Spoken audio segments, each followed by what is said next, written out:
Hello student, इस video में हम लोग क्लास 9 का ज्योग्राफी बुक का चैप्टर 6 का क्वेश्चन आंसर करेंगे, जिसका नाम है जनसंख्या।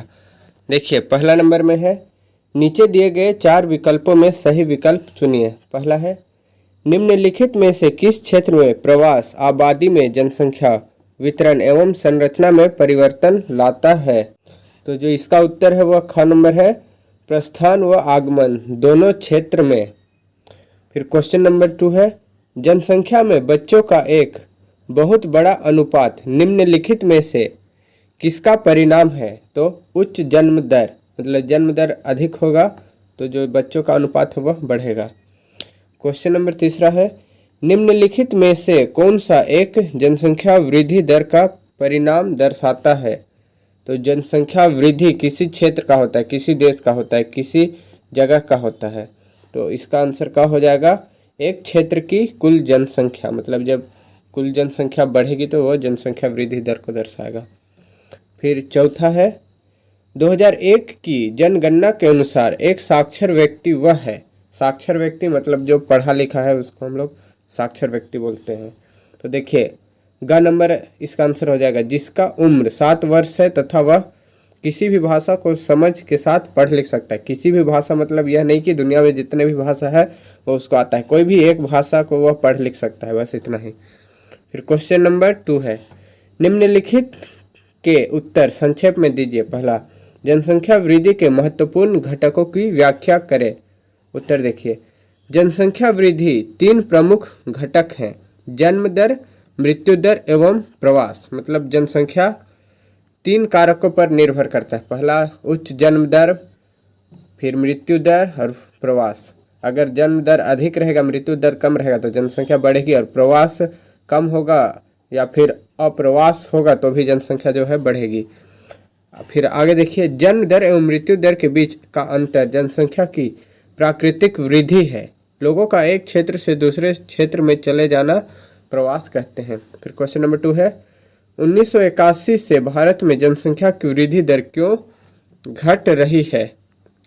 उत्तर देखिए, 1981 से भारत में गर्भ निरोधक उपायों को अपनाने के कारण जन्म दर में तेजी से कमी आई है, जिसके कारण जनसंख्या की वृद्धि दर घट रही है। फिर क्वेश्चन नंबर 3 है, आयु संरचना जन्म दर एवं मृत्यु दर को परिभाषित करें। उत्तर देखिए, किसी देश में जनसंख्या की आयु संरचना वहाँ के विभिन्न आयु समूहों के लोगों की संख्या को बतलाता है। एक वर्ष में प्रति 1000 व्यक्ति में जितने जीवित बच्चों का जन्म होता है उसे जन्म दर कहते हैं। एक वर्ष में प्रति 1000 व्यक्तियों में मरने वाली संख्या को मृत्यु दर कहा जाता है। देखिए, आयु संरचना मतलब किसी देश में कितने पुरुष हैं, कितने बच्चे हैं, कितने बूढ़े हैं, कितने जवान हैं, इसको बोलते हैं आयु संरचना।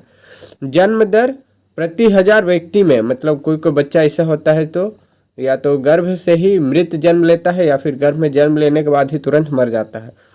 तो 1000 में जितने जीवित बच्चे, जितने स्वस्थ बच्चे जन्म लेते हैं उसको जन्म दर कहते हैं। और मृत्यु दर प्रति 1000 मतलब प्रति वर्ष में प्रति 1000 व्यक्तियों में मरने वाले की जो संख्या होती है उसको मृत्यु दर कहते हैं।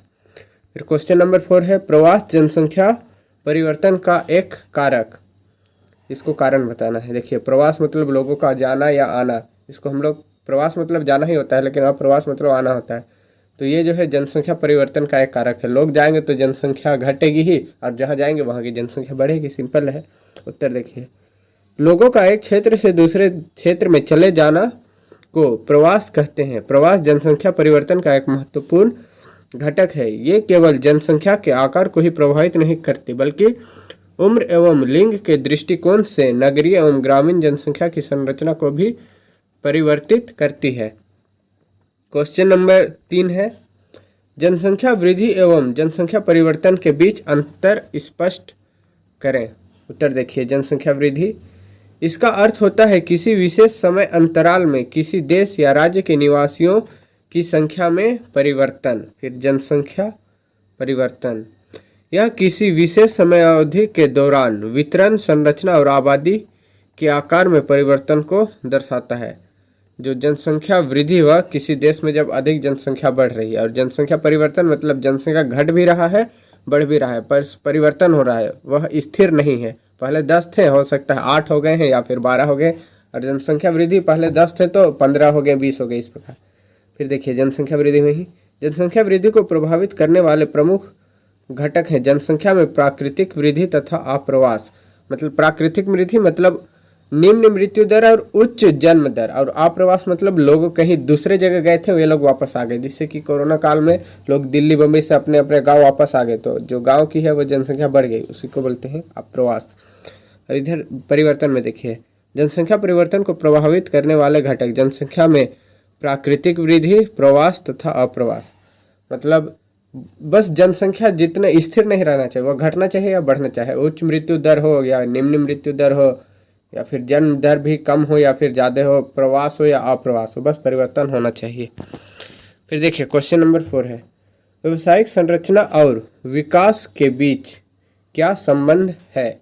उत्तर देखिए किसी भी देश का विकास उसके आबादी की व्यावसायिक संरचना से संबंधित है। विकासशील देशों में प्राथमिक क्रियाकलापों में कार्यरत लोगों का अनुपात अधिक होता है, जब विकसित देशों में द्वितीयक एवं तृतीयक क्रियाकलापों में कार्य करने वाले लोगों का जनसंख्या अनुपात अधिक होता है। देखिए कोई भी देश का विकास उस पर उसके आय पर निर्भर करता है, वह कितना कमा रहा है। मतलब जो विकसित देश होते हैं उसमें लोग अधिकतर प्राथमिक क्रियाकलाप करते हैं, कृषि करते हैं, पशुपालन करते हैं, मछली पालन करते हैं, वानिकी करते हैं। और जो विकसित देश हैं उनमें उद्योग होते हैं, भवन निर्माण होते हैं, परिवहन होते हैं, संचार होते हैं, प्रशासनिक सेवाएं होती है। तो इस प्रकार से जो है व्यावसायिक संरचना और विकास आपस में जुड़े हुए हैं। अगर व्यावसायिक संरचना किसी देश की मजबूत है तो वहाँ का जो विकास दर है वह बहुत ज़्यादा होगा। यदि वहाँ का व्यावसायिक संरचना वह निम्न स्तर की है तो वे लोग प्राथमिक क्रियाकलाप के द्वारा ही जो अपनी अर्थव्यवस्था को मजबूत करने की कोशिश करेंगे। फिर देखिए क्वेश्चन नंबर 5 है स्वस्थ जनसंख्या कैसे लाभकारी है। उत्तर देखिए स्वस्थ जनसंख्या के निम्नलिखित लाभ हैं। एक अस्वस्थ व्यक्ति की तुलना में एक स्वस्थ व्यक्ति बहुत अधिक कुशल और उत्पादक होता है। एक स्वस्थ व्यक्ति अपनी क्षमता पहचानने के काबिल होता है और सामाजिक और राष्ट्रीय विकास में महत्वपूर्ण भूमिका निभाता है। स्वस्थ कर्मचारियों की अनुपस्थिति कम होती है। देखिए स्वस्थ जनसंख्या के निम्नलिखित लाभ हैं। एग्जाम्पल देखते हैं, यदि आपके घर में कोई बीमार व्यक्ति है तो उसमें पैसा खर्चा होगा, साथ ही साथ वह कुछ कमा भी नहीं सकता है, तो घर का जो आय है वह धीरे धीरे कम लगेगा। उसी की जगह अगर कोई स्वस्थ व्यक्ति रहेगा तो वह कुछ कमाएगा, जिससे घर की आय में जो वृद्धि होगी। बस यही है जनसंख्या का मतलब स्वस्थ जनसंख्या का लाभ। अगर देश में स्वस्थ व्यक्ति हैं तो वह काम करने जाएगा, देश की आय बढ़ेगी। उसी के जगह अगर वह अस्वस्थ है तो उसमें पैसा लगेगा, ना कि वह पैसा कमाएगा। और जो स्वस्थ व्यक्ति है वह कुछ कर भी सकता है, जबकि अस्वस्थ व्यक्ति है वह कुछ करने के काबिल नहीं होता है। फिर देखिए क्वेश्चन नंबर 6 है राष्ट्रीय जनसंख्या नीति की मुख्य विशेषताएं क्या है। राष्ट्रीय जनसंख्या नीति देखिए उत्तर राष्ट्रीय जनसंख्या नीति का मुख्य विशेषताएं निम्नलिखित हैं। पहला है देखिए 14 वर्ष से कम आयु के बच्चों को निःशुल्क शिक्षा प्रदान करना। शिशु मृत्यु दर को प्रति 1000 में से 30 से कम करना। व्यापक स्तर पर टीकारोधी बीमारियों से बच्चों को छुटकारा दिलाना। लड़कियों की शादी की उम्र बढ़ाने के लिए प्रोत्साहित करना। परिवार नियोजन को एक जन केंद्रित कार्यक्रम बनाना। देर से विवाह और देर से संतान उत्पत्ति को प्रोत्साहित करना। किशोर किशोरियों को असुरक्षित यौन संबंध के कुप्रभाव के बारे में शिक्षित करना। गर्भ निरोधक सेवाओं को पहुंच और खरीद के भीतर बनाना। खाद्य संपूरक और पोषणिक सेवाएं उपलब्ध कराना। देखिए राष्ट्रीय जनसंख्या नीति का जो है मुख्य उद्देश्य है या फिर विशेषता है, हम लोग बोल सकते हैं 14 वर्ष तक के बच्चों को निःशुल्क शिक्षा देना। सरकारी स्कूल जिसके लिए खोले गए हैं। शिशु मृत्यु दर कम करना, मतलब सरकारी अस्पताल खोले गए हैं। फिर टीकाकरण खोले गए हैं, ईसीजी ये सब।